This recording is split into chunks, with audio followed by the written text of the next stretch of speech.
అనంతపురం నుంచి ధర్మస్థలం వెళ్లేటువంటి inter state KSRTC service గురించి ఈ వీడియోలో మనం తెలుసుకోబోతున్నాము. ఈ బస్ వచ్చేసి 39 సంవత్సరాల నుంచి నడుస్తుంది. మీరు మా ఛానల్ ని ఫస్ట్ టైం చూస్తున్నట్టయితే సబ్స్క్రైబ్ చేసుకుని ఈ వీడియోని చివరి దాకా చూడండి, స్కిప్ చేయకుండా. అనంతపురం నుంచి ధర్మస్థలం వెళ్లేటువంటి బస్ ఛార్జెస్ కూడా పెరిగినాయి, వాటి గురించి కూడా ఈ వీడియోలో తెలుసుకోబోతున్నాము. ఈ బస్సు వచ్చేసి అనంతపురం నుంచి ఉదయం 5:15 బయలుదేరుతుంది. ధర్మస్థలం చేరుకోవడానికి సాయంత్రం 5:30 అవుతుంది. మొత్తం 12 గంటల సేపు జర్నీ పడుతుంది. అనంతపురం నుంచి ధర్మస్థలం కి టికెట్ వచ్చేసి 550 రూపాయలు ఉంది. మరి ఈ బస్ ఎలా వెళ్తుందంటే వయా ఎన్ఎస్ గేట్, చెన్నై కొత్తపల్లి, పెనుగొండ, హిందూపురం, కొడిగేనహల్లి, మధుగిరి, కొరటగిరి, తుమ్కూర్, టిప్టూర్, హసన్, సకలేశ్పుర, గుండియా మీదుగా ధర్మస్థలానికి చేరుకుంటుంది. ఈ బస్సు హిందూపురం చేరుకోవడానికి ఉదయం 7:15 అవుతుంది.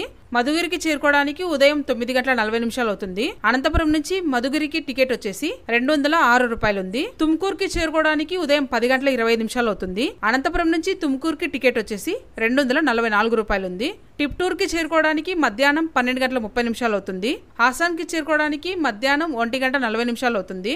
సకలేశ్పుర కి చేరుకోవడానికి మధ్యాహ్నం 3:20 అవుతుంది. తిరిగి ఈ బస్సు ధర్మస్థలం నుంచి అనంతపురం వెళ్ళడానికి ఈ బస్సు ధర్మస్థలంలో ఉదయం 6:10 బయలుదేరుతుంది.